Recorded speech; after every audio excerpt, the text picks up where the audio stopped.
Wali Songo teu boga turunan kabeh batal, memangna kabeh manul. Cing Wali Songo boga turunan teu? Boga turunan? Boga. Disebut teu boga turu? Kadedakeun Wali Songo teh eta teh Duria, tapi Baklawi. Hei, para kabeh, aku Ceng Mujib dari Garut. Aku bersama Habib itu bukan 10, 20, 30 tahun. Sejak orang tua di atas 50 tahun. Di Pauzan sering mengundang Habib. Di Pauzan sering kedatangan para Habib. Di Pauzan sering kedatangan santri para Habib. Tapi yang datang ke situ orang-orang yang soleh, orang-orang yang berakhlak. Baik, assalamualaikum warahmatullahi wabarakatuh. Apa kabar nih brother-brother gua, kembali lagi bareng channel King Cepi. Dan seperti biasa serta seperti sedia kala, kita kembali akan mengupas secara tuntas polemik yang sedang terjadi di Jawa Barat saat ini, terutama soal Kang Deddy Mulyadi yang belakangan ini santer diberitakan bahwa dia mendapat ancaman. Dan juga soal Aceng Abdul Mujib, seorang tokoh agama, pemuka agama dari Garut yang belakangan waktu ini juga kontroversi sekali ya soal ceramahnya yang diduga berisi ujaran kebencian terhadap terhadap Gubernur Jawa Barat, yang mana beliau mengatakan bahwa Gubernur Jawa Barat itu tolol katanya. Kalimat tolol ini yang kita garis bawahi. Dan gue di sini mau negasin ya, gue cuman nge-reaction video yang memang sudah diupload orang di sosial media gitu untuk memberitahukan kita untuk menjadi tolak ukur kewaspadaan kita ke depannya gitu, bagi kita para orang-orang yang pro terhadap Kang Deddy Mulyadi dengan kebijakan-kebijakannya gitu, agar supaya kita bisa mengawal terus gitu Kang Deddy Mulyadi dengan apa yang dikerjakan oleh Kang Deddy Mulyadi ke depannya gitu. Gua di sini nggak ada maksud memberikan doktrin secara personal dari gua buat orang-orang, buat netizen di seluruh Indonesia, nggak ada gitu. Gua cuman nyampaikan gitu dan mengomentari apa yang sedang terjadi di sosial media. Baik, mari kita saksikan lagi videonya. Banyak orang yang bertanya, apakah saya akan melakukan tuntutan, melaporkan orang yang telah melakukan penghinaan saya di depan umum, dikatakan penjahat, pengkhianat, pada aksi unjuk rasa meminta tambang ilegal yang ditutup dibuka lagi. Saya sebagai pribadi sudah terbiasa terhadap berbagai caci maki, hinaan, ancaman, bahkan upaya-upaya pembunuhan pernah akan dilakukan pada diri saya. Nah, gue di sini mau menggarisbawahi ya kalimat yang dilontarkan oleh Kang Deddy Mulyadi ini tentang ancaman pembunuhan. Jadi di video gua sebelumnya, ketika video tersebut gua kasih judul teror pembunuhan terhadap Kang Deddy, banyak sekali tuh netizen yang gagal paham gitu dan nyerang gua secara personal. Dia bilang hati-hati katanya dengan omongannya katanya. Ya seolah-olah dalam tanda kutip mereka itu nggak percaya kalau Kang Deddy ini benar-benar nerima teror pembunuhan. Ini sekarang nih gua punya bukti videonya Kang Deddy langsung yang ngomong secara personal gitu bahwa dia memang dapat ancaman pembunuhan gitu, bahkan berkali-kali gitu kan. Nah, jadi gini loh, Bre, maksud gua gini, tujuan gua nge-up video-video Kang Deddy ini kan agar supaya kita ini sebagai pendukungnya Kang Deddy Mulyadi itu bisa terus gitu bisa terus mengawal apa yang dilakukan oleh Kang Deddy Mulyadi gitu demi perubahan bangsa ini yang lebih baik lagi ke depannya gitu. Karena kan bil khusus nih buat anak-anak muda yang merupakan pondasi gitu, pondasi ujung tombak kemajuan bangsa kan gitu. Nah, gue minta di sini ya kita berbagi gitu kan, kita berbagi, kita kawal terus, kita ketahui terus, kita pantau terus, update terus berita-berita seputar Kang Deddy Mulyadi agar supaya tidak banyak diselewengkan oleh oknum-oknum yang tidak bertanggung jawab, oleh oknum-oknum yang selama ini ngerasa dirugikan oleh kebijakan-kebijakan Kang Deddy Mulyadi gitu kan. Karena sebenarnya doktrin dari sosial media itu fatal, Bre. Jadi para elit penguasa yang memang ingin bangsa ini gini-gini aja gitu, mereka itu kampanyenya lewat sosial media gitu. Jadi apa salahnya kita rakyat, kita masyarakat dalam keadaan sadar gitu, sama-sama juga kita juga memerangi mereka gitu lewat people power ya di sosial media gitu, agar supaya ya kita nggak kalah selangkah pun gitu dari elit-elit yang ingin ngerusak negeri ini gitu. Itu maksud gua. Jadi ya jangan malah nyerang gua secara personal gitu ya. Ya kita saksikan aja gitu apa yang memang diutarakan oleh Kang Deddy Mulyadi gitu. Teror dan ancaman pembunuhan itu benar gitu. Memang benar Kang Deddy itu nerima itu. Bahkan ya ada beberapa media yang memberitakan bahwa ada juga ancaman terhadap anaknya Kang Deddy Mulyadi yang kecil gitu, yakni Nyi Hiang gitu. Jadi kan ini sebenarnya tanggung jawab kita bersama agar supaya ya kita juga jangan leha-leha banget lah gitu di rumah kalau memang pengen negeri ini ke depannya lebih baik lagi gitu. Ya. Tetapi yang akan saya tuntut adalah sebagai representasi dari masyarakat Jawa Barat yang hari ini ingin mengajarkan pada masyarakat Jawa Barat tentang visi kecerdasan, justru saya meminta saudara untuk menyadari bahwa tindakan saudara melakukan demonstrasi, meminta tambang ilegal dibuka kembali dengan menyampingkan aspek kerusakan lingkungan, kerusakan infrastruktur, melawan logika publik, melawan undang-undang. Tindakan itu menurut saya adalah tindakan yang mengajarkan kebodohan terhadap masyarakat Jawa Barat dan tidak mencerminkan representasi sebagai seorang tokoh yang belajar, mengerti dan memahami lingkungan, apalagi memiliki latar belakang pernah memimpin sebuah partai politik. Untuk itu, semoga seluruh Jawa Barat menyadari bahwa untuk Nah di sini gue jadi penasaran ya dengan kalimat yang dilontarkan Kang Deddy ini. Kang Deddy ini seolah-olah menyebutkan seorang tokoh gitu. Berarti kan di dalam demo tersebut itu ada tokoh yang mendalangi, yang mana kita garis bawahi ya di sini Kang Deddy bilang katanya sebagai tokoh yang pernah memimpin sebuah partai politik gitu kan. Berarti ini bukan orang ecek-ecek bre. Yang di belakang pendemo-pendemo ini ya bukan kroco-kroco ataupun bilatung dulang yang hanya bertebaran dan tidak ada artinya gitu. Artinya Kang Deddy memang benar-benar dapat tekanan yang cukup kuat gitu, yang cukup gede dari para elit gitu. Sampai-sampai ya itulah tadi yang dibilang Kang Deddy. Kang Deddy sempat dapat ancaman pembunuhan. Jadi kan memang wajar loh. Wajarnya gini, bre. Lawan Kang Deddy ini bukan orang biasa-biasa gitu. Banyak sekali tokoh-tokoh nasional yang memang selama ini mungkin dia ngerasa aman gitu kan dengan aksi-aksinya gitu kan, dengan kebrutalan-kebrutalan yang ngerusak sumber daya alam Indonesia gitu, ngerusak ekologi. Nah dan sekarang gitu itu udah nggak bisa lagi. Ya memang lu kira tambang ilegal itu cuman masyarakat gitu yang bisa ngerasain gitu, bukan. Masyarakat itu hanya dapat serpihan-serpihan kecilnya. Tetap orang-orang di balik itu semua gitu yang pasti dapat keuntungan yang gede gitu. Itu maksud gua. Nah polemik-polemik yang seperti ini yang perlu kita kawal gitu. Kita juga masyarakat besar peranannya kok gitu. Kita masyarakat ini ya punya tanggung jawab yang sama buat memperbaiki negeri ini ke depannya. Jadi mari kita bersatu bahu membahu untuk membangun Indonesia yang lebih baik lagi, yang bersih dari korupsi. Mengarahkan menuju arah yang lebih baik, pasti banyak tantangannya, pasti banyak orang yang merasa terganggu kehidupannya. Ingat, tanah Jawa Barat bukan milik perorangan, tapi milik kita semua. Dan ingat bahwa pembangunan bukan hanya untuk kita hari ini, tetapi untuk anak cucu kita ke depan. Silakan caci maki saya sesuka hati. Tetapi saya ingin melihat bahwa sekian puluh tahun ke depan, rakyat Jawa Barat merasakan apa yang saya lakukan. Salam hormat, lemur diurus kota tata, Jawa Barat istimewa. Jadi bre gitu loh yang gue maksud. Jadi Kang Deddy ini kan mulia sekali sebenarnya. Tujuan dan cita-citanya itu. Kang Deddy itu mau ninggalin legacy yang baik gitu buat generasi mendatang.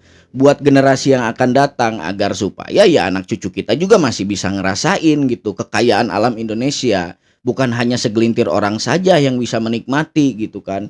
Kita di dunia ini urutan nomor 3 gitu. Negara pemain tambang terbesar di dunia. Kita menempati urutan ketiga gitu. Bahkan kita ada di atas Amerika sama Kanada gitu. Tapi apa yang kita dapat sekarang gitu? Apa hasil-hasil yang bisa kita petik dari sini gitu? Kita ya rakyat Indonesia masih gini-gini aja gitu. Jauh kita ketinggalan dari bangsa-bangsa Eropa gitu yang memang maju gitu. Padahal ya mereka miskin secara sumber daya alam. Itu artinya kan mereka ngeruk hasil kekayaan bumi kita dibawa ke negeri mereka. Negeri mereka nggak rusak, negeri mereka nggak hancur. Tapi mereka itu menerima sebesar-besarnya manfaat dari kekayaan alam kita. Itu loh, mari kita kawal. Dan kita dengarkan kata Kang Ono Surono yang ya kalian semua mungkin sudah muak dengan semua kata-katanya. Mari kita dengarkan. Assalamualaikum warahmatullahi wabarakatuh. Sampurasun.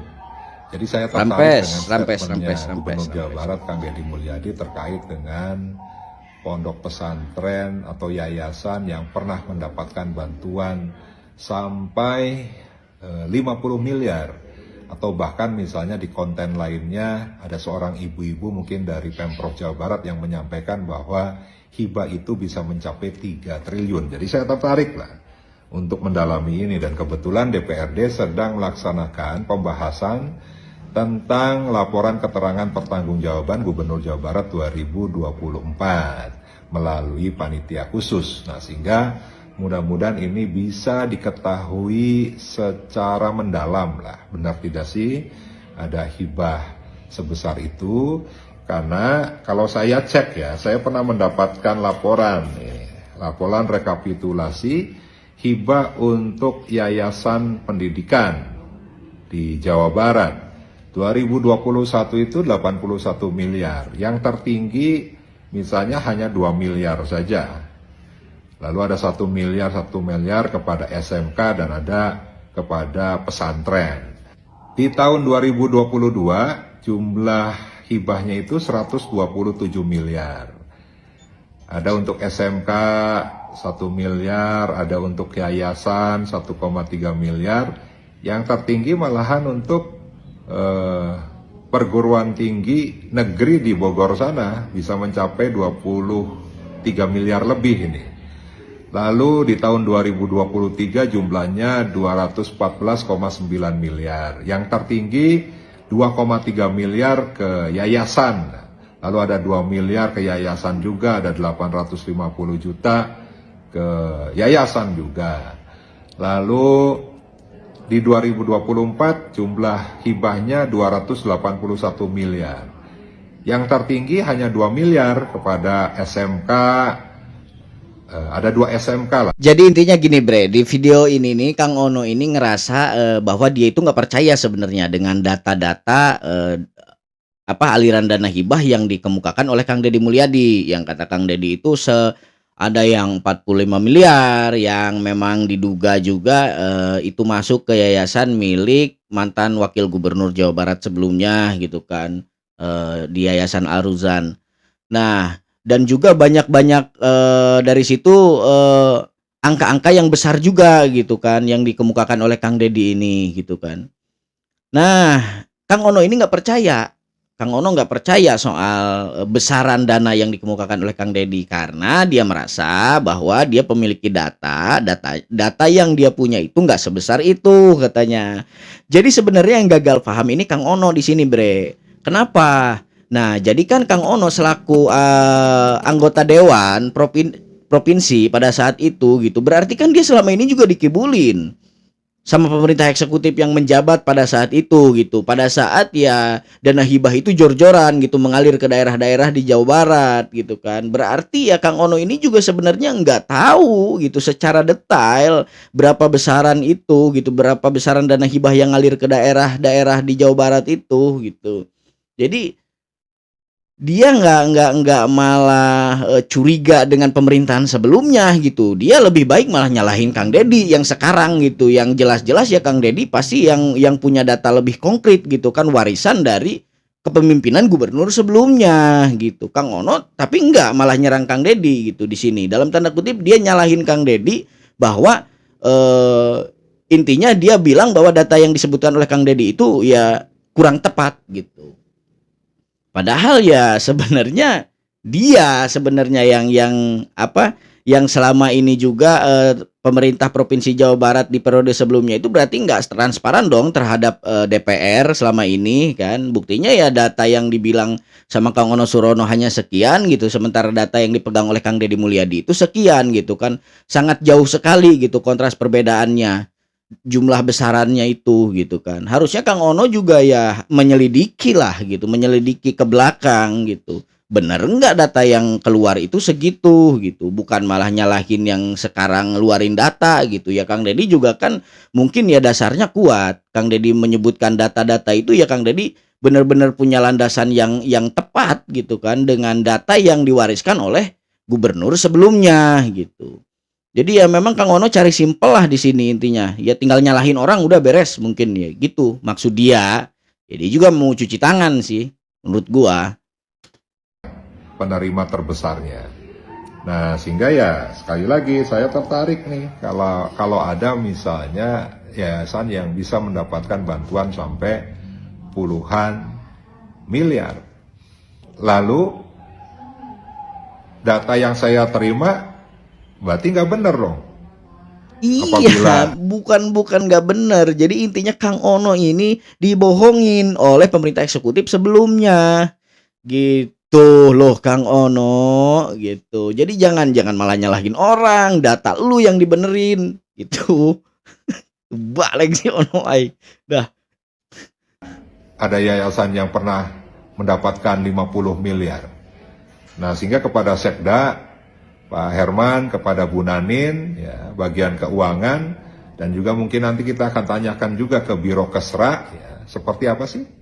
Laporannya nggak usah ditutup-tutupi lah, biar rakyat juga tahu, ya DPRD juga tahu, ya, sehingga benar-benar informasinya bukan hanya sekedar dari Pak Deddy Mulyadi, perlu dicek kebenarannya melalui dokumen-dokumen yang resmi yang bisa disajikan oleh Sekda, oleh Biro Kesra, oleh bagian keuangan pemerintah Provinsi Jawa Barat. Oke Bre, di sini gua minta banget ya, semoga aja sebentar lagi Sekda Jabar mengumumkan besaran yang sesungguhnya gitu. Karena ya mungkin dia nuntut kenapa Sekda yang harus membicarakan dengan Biro Kesra itu, karena ya Sekda dan Biro Kesra yang memang menjadi pejabat di wilayah Jawa Barat itu dari gubernur yang sebelumnya. Mungkin Kang Ono ini pengen validasi yang lebih kuat lah gitu. Jadi dia secara garis bawah gitu, mungkin ada Kang Deddy mah meureun nyaho-naon gitu, meureun maksud dia gitu. Kang Deddy ya nggak tahu apa-apa mungkin kan ya, karena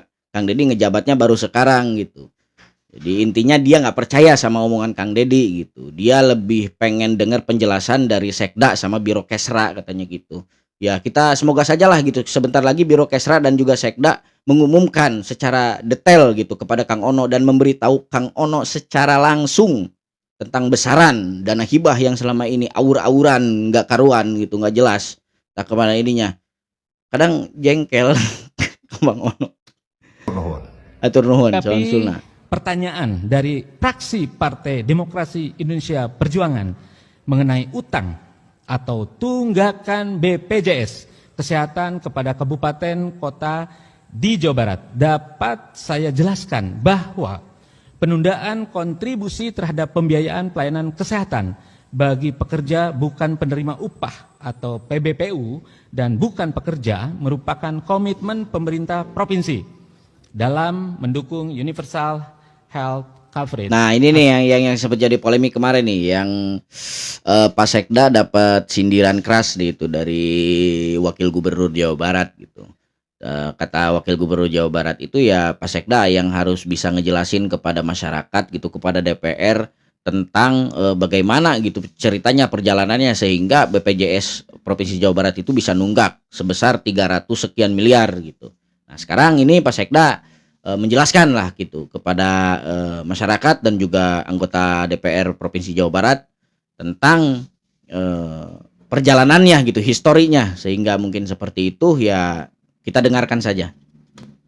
UHC pada tahun 2023 dan 2024 terdapat program prioritas yang membutuhkan pendanaan cukup besar, terutama dalam mendukung pelaksanaan pilkada serentak, sehingga belum sepenuhnya mengakomodir pemenuhan dukungan pendanaan jaminan kesehatan kepada kabupaten kota. Namun demikian, pemerintah Provinsi Jawa Barat berkomitmen untuk menganggarkan kekurangan sampai dengan tahun 2024 tersebut pada perubahan APBD tahun anggaran 2025.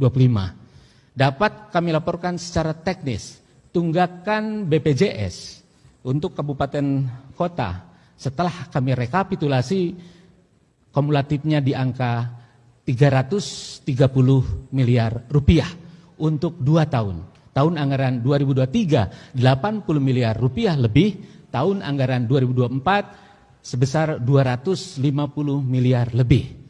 Tahun 2023 80 miliar lebih kami tunggak karena usulan dari Kabupaten Karawang dan Kabupaten Bekasi tidak masuk sehingga tidak ada di dalam RKPD. Adapun 2024 sebesar 250 miliar lebih itu dikarenakan tadi sudah kami sampaikan, yakni kaitan dengan prioritas kita untuk mensukseskan pilkada serentak yang membutuhkan anggaran sangat besar, 1,6 triliun lebih. Adapun press money yang kita support di anggaran 2024 adalah 600 miliar lebih. Demikian penjelasan teknis dari kami. Adapun untuk tahun 2025 kami support tentu atas izin dan atas komitmen dari DPRD Provinsi Jawa Barat sebesar 483 miliar lebih. Dan kami pastikan walaupun masih ada tunggakan dan kita akan cepat selesaikan layanan kesehatan, ya sinergi dengan BPJS kami pastikan terjaga dengan baik. Toh, udah jelas berarti ya. Data teknisnya sudah dijelasin oleh Pak Sekda dan daerah-daerah mana juga yang menunggak BPJS serta perjalanannya seperti apa saja sudah dijelasin secara teknis oleh Pak Sekda dan ya sekarang sudah clear ya berarti soal tunggakan BPJS ini tuh.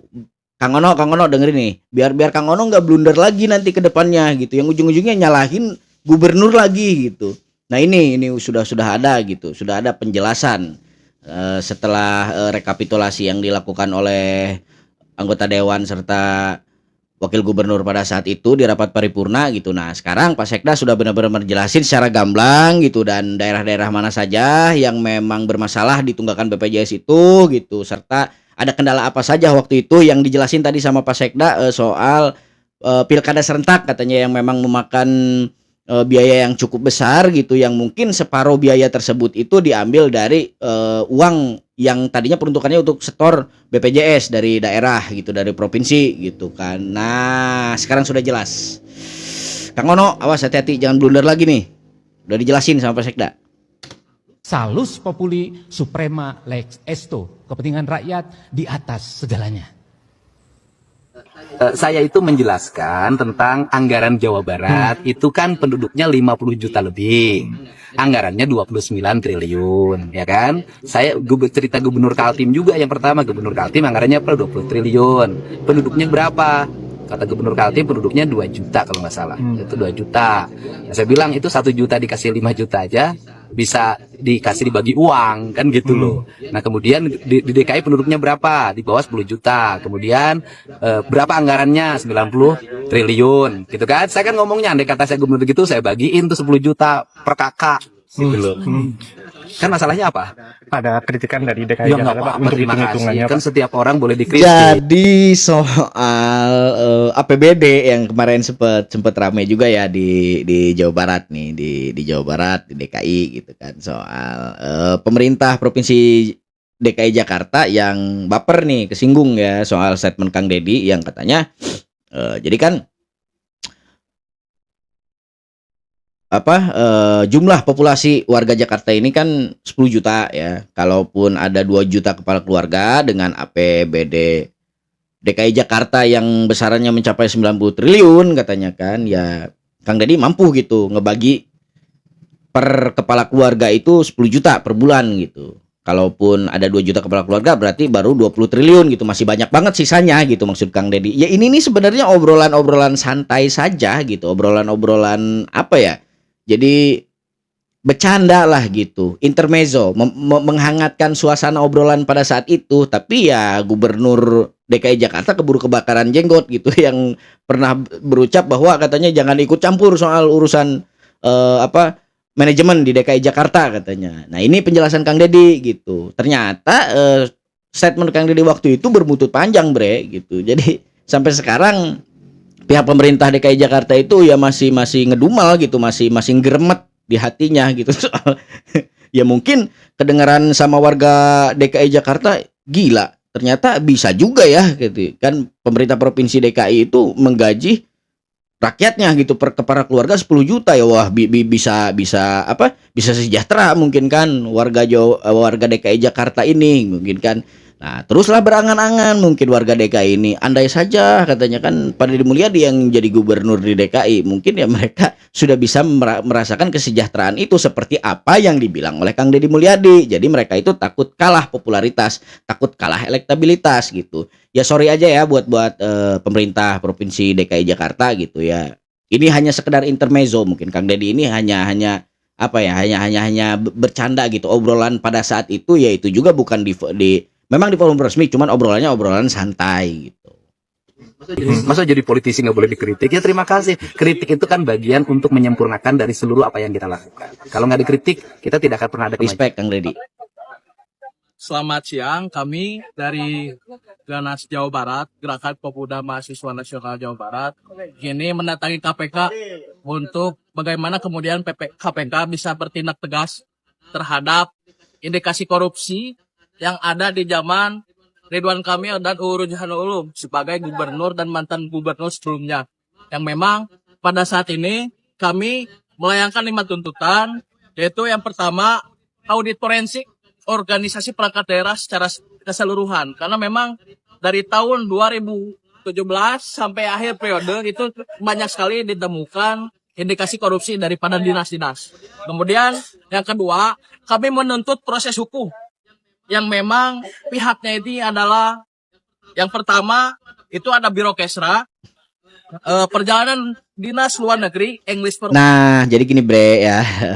Menurut gua ya, jadi inilah yang gua sebutin kenapa pemuda itu jadi tonggak pembangunan negara gitu buat kedepannya. Ya ini gitu, ada gerakan-gerakan semacam ini yang memang ini sebenarnya yang diinginkan oleh Kang Deddy Mulyadi dari beberapa waktu sebelumnya gitu, tapi mungkin pihak-pihak terkait, lembaga-lembaga terkait belum juga sampai saat ini melakukan auditorium terhadap apa yang memang diminta oleh sebagian besar warga Jawa Barat gitu untuk mengaudit pemerintah daerah secara keseluruhan gitu. Jadi belum ada tindakan sama sekali gitu dari aparat terkait gitu, dari lembaga-lembaga terkait yang memang memiliki otoritas di situ buat auditorium gitu kan. Nah, ini gue seneng nih sama pemuda-pemuda yang seperti ini. Jadi mereka peka gitu terhadap perkembangan negara, terhadap perkembangan daerah gitu. Gimana sih kita ini selaku pemuda harus mengambil sikap gitu kan. Pertama senilai 1,5 miliar. Kemudian yang kedua penyertaan modal di BPR Intan Jabar senilai 57 miliar. Selanjutnya kelebihan proyek pembangunan gedung dan bangunan Dinas Perumahan dan Permukiman Provinsi Jawa Barat senilai 8 miliar. Mungkin dengan ini kami menuntut tegas KPK dan kemudian bagaimana kemudian uang sepeser pun yang berasal dari rakyat harus dikembalikan kepada rakyat. Sekian dari saya. Ya, benar. Berbanget gua respect sama pemuda-pemuda yang seperti ini gitu. Mereka kritis banget gitu terhadap kebijakan-kebijakan pemerintah gitu kan, terhadap perjalanan pemerintahan gitu, dan terhadap sesuatu hal yang menurut mereka itu nggak rasional gitu. Ya, warga Jawa Barat mudah-mudahan semuanya ngedukung lah apa yang dilakuin oleh akang-akang ini, dan semoga membuahkan hasil yang memang bisa sebesar-besarnya menjadi manfaat untuk warga Jawa Barat. Assalamualaikum warahmatullahi wabarakatuh. Waalaikumsalam. Yayasan pendidikan di bawah Kemenak itu selalu pertimbangannya politik. Anda kalau dibuka itu malah jadi rame malah. Coba ada yayasan yang terimanya 2 miliar, 5 miliar. Itu ya dana hibah itu ya dua-dua, dan pelaksananya juga sebenarnya semuanya kepala daerah. Tadi Gubernur Jatim itu tahu juga terkait dana hibah. Ya pasti tahu. Orang dia yang mengeluarkan, masa dia nggak tahu. Nah, Bre, jadi jelaskan sebenarnya persoalan dana hibah ini bukan hanya terjadi di Jawa Barat. Itu catatan pertama. Persoalan dana hibah ini bukan hanya terjadi di Jawa Barat, di beberapa daerah pun, bahkan mungkin hampir di seluruh daerah di Indonesia ini ya ada gitu persoalan dana hibah, dan pelaku-pelakunya ya itu juga gitu kan.